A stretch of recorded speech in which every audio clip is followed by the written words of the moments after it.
네, 그러면 제가 시작을 하도록 하겠습니다. 저희가 해야 될 파트가요, 39번이고요. 페이지 315쪽입니다. 감각의 전달 가능성에 대하여라는 곳이고요. 음, 자, 준비되셨죠? 이제 나갑니다. 어려운 감각이 거 없죠? 315, 39번. 음, 뒤에 텍스트는 그다지 어렵지 않을 거예요, 이제. 그죠? 칸트 책이 이렇게 쉬웠나? 그지? 서로. 뒤, 돼요. 뒤로 가면 더 그럴 것이다. 어, 는 기대와 예상보다는 계속 기대를 쉬워지죠. 하면서, 네, 네. 계속 왜냐하면 같은 쉬워집니다. 얘기를 반복적으로 하니까 저는 조금 뭐, 그렇게 보이긴 하는데, 같은 이야기를 보다 다른 이야기인데, 하여튼, 굉장히 텍스트가 풍요해집니다. 좀 비슷한데 하여튼 저 가볼게요. 감각이 지각의 실제적인 것으로 인식에 관계된다면 그것은 감각이라고 일컬어지며 만약 누구나 감각이라는 게 결국은 인식에 인식에 관한 것이란 얘기고 만약에 누구나 우리 것과 똑같은 감관을 갖는다는 것을 상정한다면 감관기관의 특종적인 그 성질은 오직 똑같은 방식으로 일관되게 전달될 수 있는 것으로 표상되겠지만 이것은 감각에 대해서는 절대로 전제되지 못한다. 감각이 결국은 어떤 성질이 똑같은 방식으로 전달될 수만 있다면 있다면 그것을 우리가 표상대로 해볼 수 있겠지만 이게 꼭 그렇다고 전제할 수는 없다라고 얘기를 해요. 그래서 예를 든 걸 후각을 예를 드는데 후각이 결여되어 있는 사람에게는 이 종류의 감각은 전달될 수 없고 후각이 없으니까 전달될 수도 없죠. 또한 그에게 후각이 없지 않다고 해도 과연 그가 한 고송의 꽃에 대해서 우리가 그것에 대해서 가지는 것과 똑같은 감각을 가지는지는 확신할 수 없다. 후각이 결여되어 있는 사람은 당연히 감각이 전달될 수 없을 뿐이고 후각이 있다 하더라도 이게 똑같은 감각을 가지는지는 우리는 확신할 수 없다. 그러나 우리는 감관들의 동일한 대상에 대한 감각에서의 쾌적함 또는 불쾌적함과 관련해서는 사람들이 한층 더 차이가 난다고 생각하지 않을 수 없으며 그와 같은 대상들에게서의 쾌감이 누구에게나 승인될 수 있는 것이라고는 절대로 요구될 수 없다. 그러니까 누구에게나 승인될 수 없는 것이기 때문에 결국은 주관적인 것이다라고 지금 말하고 있는 거예요. 음, 맞아요. 네, 계속 갈까요? 네, 그래요. 이러한 종류의 쾌감은 감관을 통해 마음 안으로 들어오는 것이고 그러므로 그때 우리는 수동적이기 때문에 향수의 쾌감이라고 부를 수 있다. 여기까지는 수동적이라는 얘기를 하고 있는 거고요. 이제 그 다음에 이제 다른 얘기를 해요. 그에 반해서 어떤 행위에서 그 행위의 도덕적 성질 때문에 느끼는 흡족은 향수의 쾌감이 아니라 자기 활동의 쾌감이다. 흡족이라는 것은 자기 활동의 쾌감이고 이 자기 활동을 하는 자의 규정의 이념에 적합한 이것은 흡족은 자기 활동의 쾌감이고 자기한테 적합한 쾌감이다. 그리고 윤리적 감정이라고 일컬어지는 이 감정은 그러나 개념들을 필요로 하고 자유로운 한목적성이 아니라 법칙적인 한목동성을 현시한다. 근데 이 흡족이라는 건 자기 활동의 쾌감인데도 불구하고 윤리적 감정이고 그리고 개념들을 필요로 하고 그래서 그 법칙적인 한목적성을 표상한다, 현시한다, 나타낸다. 네. 그러므로 그것은 또한 다름이 아니라 이성을 매개로 해서만 그리고 그 쾌감이 누구에게나 동종적인 것이라 한다면 아주 명확한 실천적 이성 개념들에 의해서만 보편적이라고 전달될 수 있다. 그래서 여기서는 오히려 흡족이라는 것이 가지는 게 실천적 이성 개념의 연결을 시키고 있고 그것은 누구에게나 동종적인 것이라고 지금 주장을 하고 있어요. 그래서 근데 여기서는 보편성을 얘기하고 있어요. 여기서 흡족은 그냥 흡족이 아니고 도덕적 성질 때문에 느끼는 흡족을 이야기하죠. 음, 네, 그러니까 도덕적 성질 때문에 느끼는 흡족. 음, 네, 그러니까 음, 뭐 흡족 모든 것을 다 통치하는 게 아니고 도덕적 성질 때문에 느끼는 어, 법족은 향수란 것은 받아들인다는 거잖아요. 그 수동적으로 받아들이는 쾌감이 아니라 자기 활동의 쾌감이야. 그러니까 능동적인 쾌감이란 거죠. 그렇죠. 향수라는 게 자기가 이제 감동받고 음미하고 즐기는 예, 거니까. 예, 예. 향수는 그냥 음미되는 거지만 음, 도덕적 성질 때문에 느끼는 흡족은 음, 음. 자기 활동의 쾌감이야. 예, 맞습니다. 앞쪽에는 어, 어, 감각은 수동적이야. 이렇게 이야기하고 그 다음에 그에 반해서 실천적 실천적인 이성 개념들에 의해서 보편적으로 실천적 이성 개념, 그러니까 이념에 적합함, 쾌감, 도덕적 성질 때문에 느끼는 흡족은 자기 활동의 쾌감이고 능동적이야. 그걸 말하고 싶어 하는 거죠.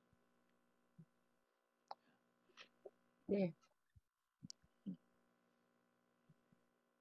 그래서 선생님, 그럼 여기서 어떤 행위라고 말하기 때문에 실천 이성하고 관계가 되는 거고, 그렇기 때문에 네. 윤리적 감정하고도 연결이 되는 거죠. 어, 어, 그 행위인데 도덕적 성질 때문에 느끼는 흡족이니까 도덕적 행위죠. 음. 그 매니에 보면 이렇게 되어 있잖아요. 그에 반해. 도덕적 성질 때문에, 예. 예. 그에 예. 반해 어떤 행위에서 그 행위의 도덕적 성질 때문에 느끼는 흡족. 어떤 음. 행위를 하는데 그 행위 중에서 도덕적 성질 때문에 느끼는 흡족은 자기 활동의 쾌감이야. 이렇게 칸트는 이야기하죠. 그 의도가 이렇게 조금 보이죠. 약간의 네. 의도가 보입니다. 그게 뭐냐면 네. 미감적으로 느끼는, 그러니까 미감적인 쾌감은 수동적인 데 비해서 이념에 적합한 도덕적 성질 때문에 느끼는 흡족은 자기 활동의 쾌감, 능동성을 가지고 있어. 그러면 어, 칸트는 미감적인 어떤 흡족보다는 도덕적 쾌감이 활동적이라고 생각하고 그게 우위에 있다고 생각하는구나라는 걸 생각할 수 있습니다. 맞죠? 네. 네. 그래서 이제 그 다음에는 승부의 쾌감에 대해서 얘기를 하고 있어요. 이성 근본적인 관조의 쾌감으로서 자연에 숭고한 것에 대한 쾌감은 음, 물론 보편적 참여에 대한 요구 주장을 하기는 하지만 그것은 이미 하나의 다른 감정, 음. 곧 그의 초감성적 규정의 감정을 전제로 한다. 근데 이 초감성적 규정의 감정이라는 게 바로 이성이고 도덕 법칙에 의한 어떤 그런 그런데 이 도덕 법칙에 의한 감정은 아주 애매하다고 할지라도 도덕적 토대를 갖는 것이다. 그러나 다른 사람들이 이 감정을 고려하여 자연의 황량한 크기를 바라보면서 흡족을 느끼는 것이라는 것을 진정 이러한 흡족은 오히려 위협적인 그러한 광장에 귀속시킬 수 없는 그러한 흡족을 나는 단적으로 전제할 권리가 없다.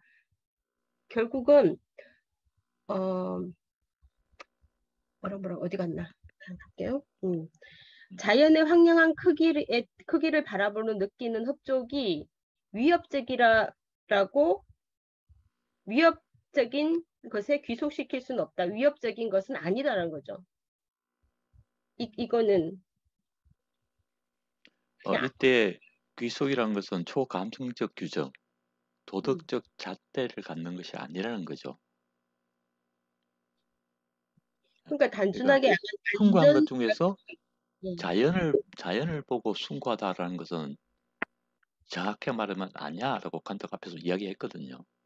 음, 음, 그래서 왜 그러냐면 앞에서 이야기하는 것처럼 어, 이념에 적합한 도덕적 행위 때문에 느끼는 흡족은 자기 활동의 쾌감인데 그리고 미감적 쾌감은 그냥 향수하는 건데 자연을 보고 큰 폭포를 황량한 크기를 바라보면서 흡족을 느끼는 것은 어, 이런 윤리적 감정, 도덕적 감정에 도덕적으로 어, 도덕적인 자기 활동에 귀속시킬 수 없다는 거죠.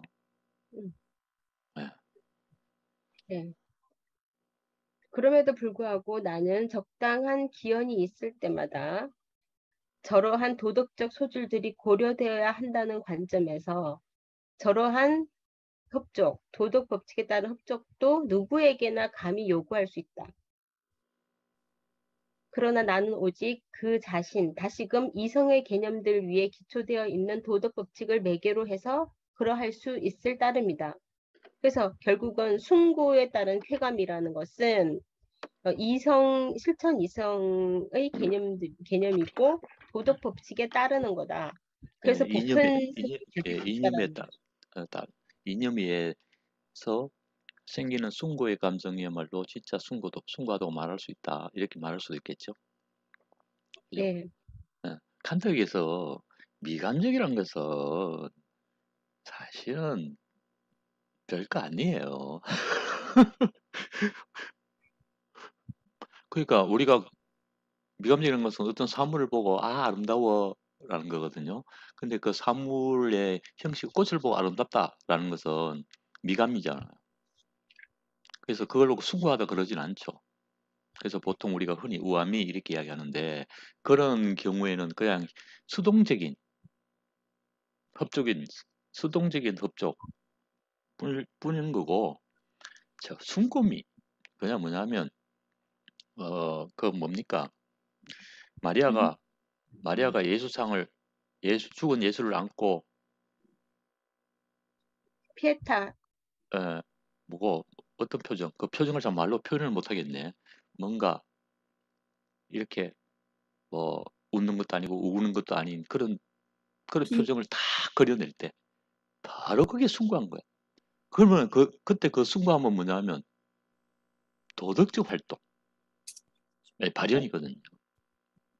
그러니까 칸트는 꽃을 보고 예쁘다, 뭘 보고 아름다 이거는 그냥 수동적인 거야.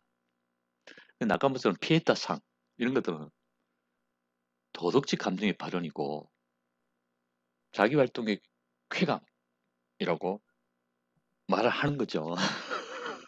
도덕적 잣대를 갖는 거예요. 그럼 도덕이 들어가지 않으면 다 수동적인 거라고 말하는 거예요? 칸트는 그렇게 말하는 거죠. 그러니까 미감적 우리가 보통 보고 아름다워, 저 산이 아름다워, 이 꽃은 아름답지 않아요? 막 이런 걸 우리가 혹시 여러분들이 질문하고 싶은 그거예요. 우리가 미술품을 감상하러 갔을 때 어떤 미술품을 딱 봤을 때 칸트에 따르면 어, 그러니까 미감적 쾌감이 있을 수 있고 순금미가 있을 수 있거든요.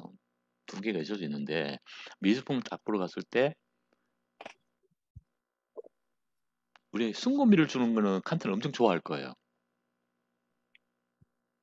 근데 단지 아름다워라는 느낌을 주는 미감적으로 그냥 아름다워라는 느낌을 주는 것은 그냥 수동적 행위일 뿐인 거죠. 칸트에게는.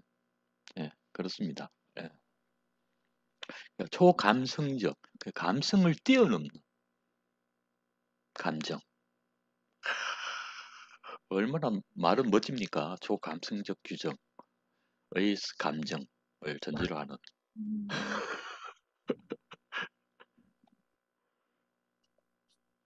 그래서 이제 숭고미하고 이성을 이제 연결시켜서 얘기하고 있고요. 그 다음으로는 이제 미적 쾌감 에 대해서 이제 얘기를 하고 있어요. 그에 반해 미적인 것에서의 쾌감은 향수의 쾌감도 법칙적 활동의 쾌감도 아니고 음, 이념들에 의한 이성 논변적 관조의 쾌감도 아니며 음, 순수한 반성의 쾌감이다. 그래서 음, 어떤 목적이나 원칙을 표준으로 가짐이 없이 결국은 어떤 법칙이나 이런 거 없이 이 음, 쾌감은 직관의 능력인 상상력에 의해서 개념들의 능력인 지성과 관련하여 판단력의 수행 절차, 그러니까 이게 칸트가 말하는 그 도식들을 통해서 음, 대상에 대한 보통의 포착에 수반한다. 음, 이게 우리가 판단력의 비판 계속 했던 것에 대한 지금 얘기를 같이 다시 또 하고 있는 것 같아요. 이 음, 부분이. 음, 겹치고요. 이런 수행 절차는 판단력이 극히 보통의 경험을 위해서도 밟지 않을 수 없는 것이다. 다만 판단력은 저러한 수행 절차를 이 경우가 어떤 경우예요? 네, 아주 고의 기 경험을 보통의 위한 경우, 경우. 그 앞에 있네. 극히 보통의 경험을 위해서 위한 경우에는 경험적 객관적 개념을 위해서, 그러나 저 경우에는 미감적 판정에서는 순전히 표상이 자유로운 상태에 있는 두 인식 능력의 조화로운 주관적 한목적적 작업의 적합함을 지각하기 위해서, 다시 말해 그 표상 상태를 쾌감을 가지고 감각하기 위해서 밟지 않을 수 없다. 그러니까 결국은 칸트가 말한 수행적 도식에 의한 어떤 상상력 또 플러스 지성 뭐 이런 것들을 이제 그런 도식을 따를 수밖에 없다. 이러한 쾌감은 필연적으로 누구에게나 동일한 조건 하에 의거한 것일 수밖에 없다. 누구한테나 동일하다. 그러니까 또 거기 보편성을 뽑아낼 수 있겠죠. 왜냐하면 이 조건들은 인식 일반을 가능하게 하는 주관적인 조건들이며, 또한 취미에 필요한 이 인식 능력들의 균형은 사람들은 누구에게나 존재할 수 있는 것으로 보통의 건전한 지성에서도 필요한 것이기 때문이다. 그래서 바로 이렇기 때문에 취미를 가지고 판단하는 이도 역시 주관적 한목적성을, 다시 말해서 객관에서의 그의 흡족을 다른 모든 사람에게 감히 요구하고 그의 감정을 보편적으로 전달 가능한 것으로, 그것도 개념들의 매개 없이 전달 가능한 것으로 상정해도 좋다. 그러니까 결국은 감정 자체는 주관적인데 감정의 전달은 보편적이라고 말할 수 있고, 결국은 감각이라는 것이 주관적 한목적성을 가지며, 그리고 한목적성을 가질 때 전달이 가능하다. 이렇게 음, 봤고요. 지금 여기 보시면 316쪽에 하나, 둘, 셋, 넷, 다섯, 여섯 번째 줄에 보면 그 쾌감이 누구에게나 동종적인 것이다. 그러니까 종류가 동종적인 것이라는 얘기 있고요. 또 316쪽의 밑에서 하나, 둘, 셋, 넷, 다섯, 여섯째 보면요. 흡족이라는 것도 누구에게나 감히 요구할 수 있는 거고요. 그 다음에 317쪽에 둘, 넷, 여섯, 아홉 줄에 보면 누구에게나 동일한 조건들에 의거하는 것일 수밖에 없고, 그 밑에 줄에 보면 균형은 다음에 사람들은 누구에게나 존재할 수 있는 것으로 보통의 건전한 지성에도 필요한 것이다. 이래서 누구 같은 종류 뭐 이런 식으로 누구에게나를 4번을 써서 보편성을 지금 얘기하는 것 같아요. 보편성을 엄청 강조하죠. 네, 엄청 강조하고 있어요. 예. 엄청 강조하죠. 하실 말씀 어, 없으신 거예요? 그게 39절입니다. 네. 저는 여러분들은 어떻게 생각할지 모르겠는데, 저는 이거 읽을 때 플라톤이 딱 생각났어요. 플라톤이 왜 생각나냐면, 플라톤의 소크라테스 보면 그런 이야기가 있거든요. 소크라테스가 길을 가다가 제자가 소크라테스한테 물어요. 선생님, 아름다운 것이란 무엇인가요? 이렇게 딱 묻잖아요. 딱 물었을 때 소크라테스가 이렇게 답해요. 너는 길을 가다가 의사가 사람의 배를 가르고 그 내장을 손에 들고 있는 모습을 봤어. 그게 아름답냐? 이렇게 물어요. 그러니까 제자가 그건 아름답지 않죠. 이렇게 이야기했어요. 그래? 그러면 그 의사가 죽어가는 환자를 치료하기 위해서 배를 가르고 창자를 들고 있는 모습이야. 아름답냐? 이렇게 물어요. 그 제자가 그건 아름답죠. 이렇게 딱 대답을 하거든요. 할 때 플라톤이 뭐라고 하냐면 이렇게 말해요. 어떻게 말하냐면 아름다움이란 제 목적에 알맞게 쓰이는 것이다. 이렇게 이야기하거든요. 딱 그거 생각나지 않아요? 제 목적에 알맞게 쓰이는 게 아름다움이래. 플라톤. 그게 플라톤의 아름다움은 그거거든요. 근데 칸트도 제 생각에는 엄청 복잡하게 이야기했지만 사실 그 이야기 같아요.